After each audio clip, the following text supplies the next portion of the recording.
Assalamualaikum warahmatullahi wabarakatuh. Salam sehat dan salam semangat bagi anak-anakku semua.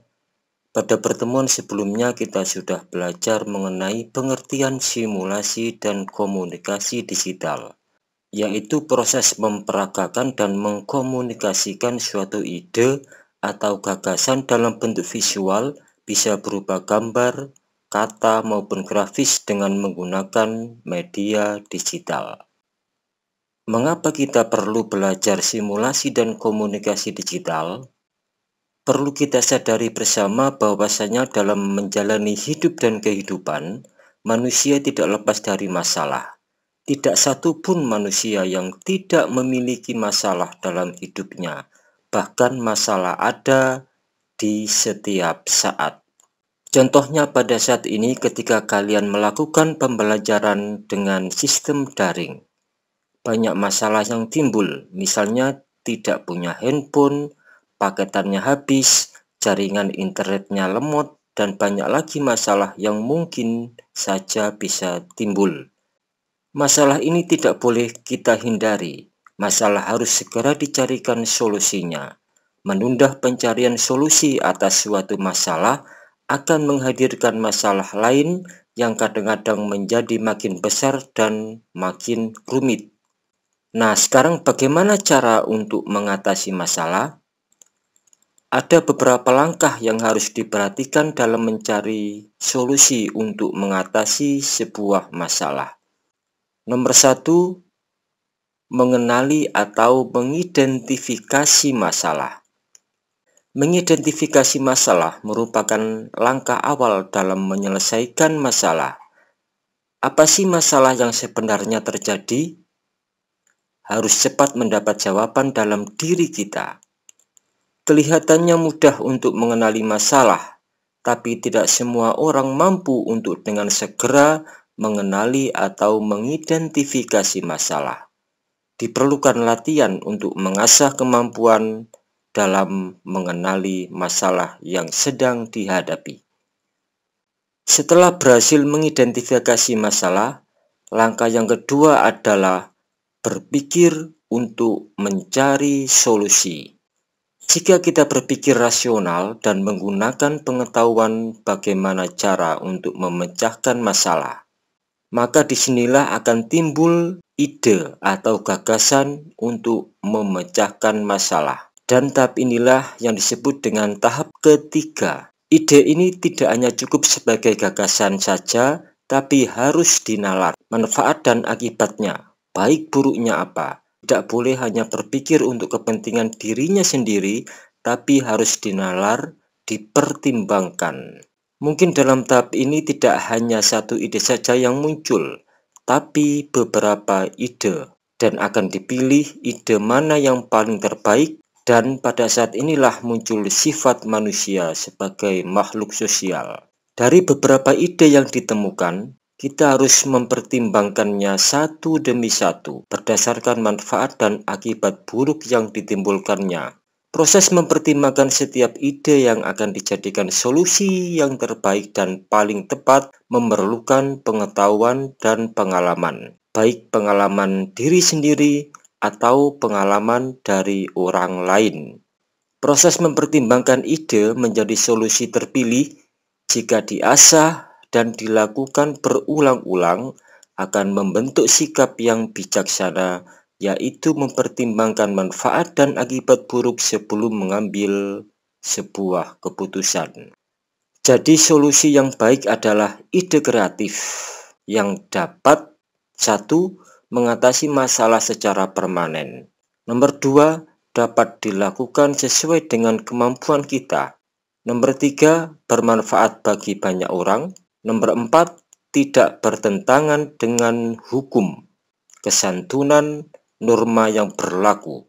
5, mampu menginspirasi orang lain.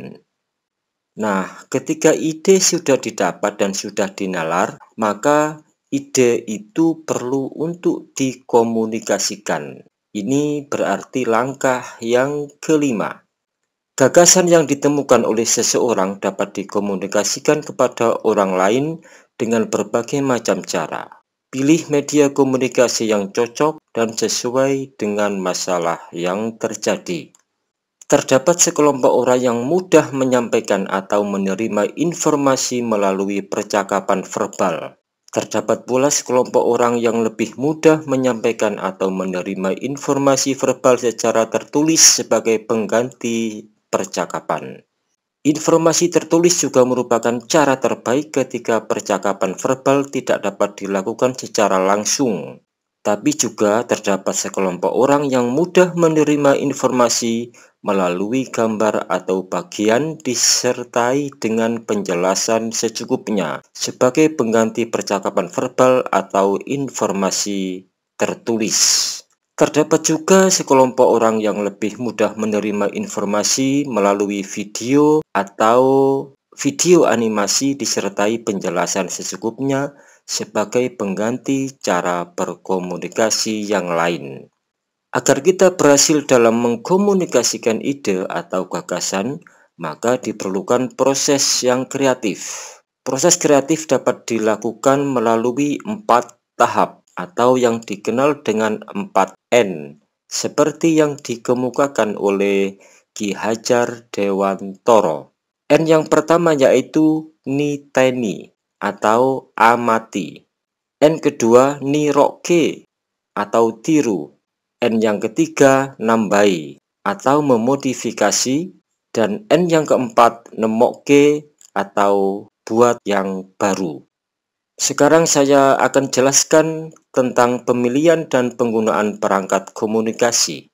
Kemampuan mengkomunikasikan menjadi makin mudah dan memiliki jangkauan luas seiring dengan perkembangan teknologi informasi. Perangkat digital yang merambah pada hampir seluruh bidang kehidupan mendukung proses berkomunikasi menjadi tanpa hambatan. Pada sisi lain, kemudahan melakukan komunikasi tersebut harus dilakukan dengan tetap menjaga etika komunikasi digital dengan apa yang disebut dengan kewargaan digital atau digital citizenship. Perangkat komunikasi digital memungkinkan: 1. Seseorang mencari alternatif solusi atas permasalahan yang dihadapi. Kedua, seseorang mencari mitra kolaborasi untuk memodifikasi atau membuat produk baru atau layanan kerja yang baru. Nomor 3, perangkat komunikasi digital memungkinkan seseorang mengkomunikasikan hasil kerja berupa produk atau layanan kerja kepada orang lain atau bahkan melakukan transaksi dan negosiasi. Setidaknya perangkat atau komunikasi digital memungkinkan seseorang mengkomunikasikan kompetensi teknis yang dimiliki berikut gagasannya kepada orang lain. Perangkat komunikasi digital memungkinkan seseorang menyampaikan informasi audio-visual yang diinginkan. Nah, mata pelajaran simulasi dan komunikasi digital bagi siswa SMK merupakan sebuah alat untuk mengkomunikasikan gagasan atau konsep melalui presentasi digital. Dalam fungsinya sebagai alat, mata pelajaran ini memberikan keterampilan penguasaan alat agar siswa mengetahui menggunakannya ketika diperlukan. Begitulah penjelasan mengenai konsep dasar mata pelajaran simulasi dan komunikasi digital. Untuk melatih cara mengatasi masalah, maka perhatikan gambar di bawah ini dengan baik-baik. Sekarang pertanyaannya, mengapa jika pipa ini dituangkan kopi yang terisi hanya cangkir nomor 5 saja? Cari penyebab masalahnya. Dan bagaimana solusi agar cangkir itu bisa terisi kopi semua.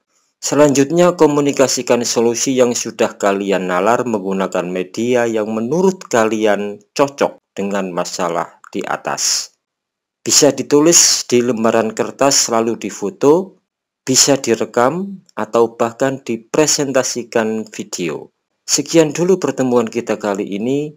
Selamat mengerjakan tugas.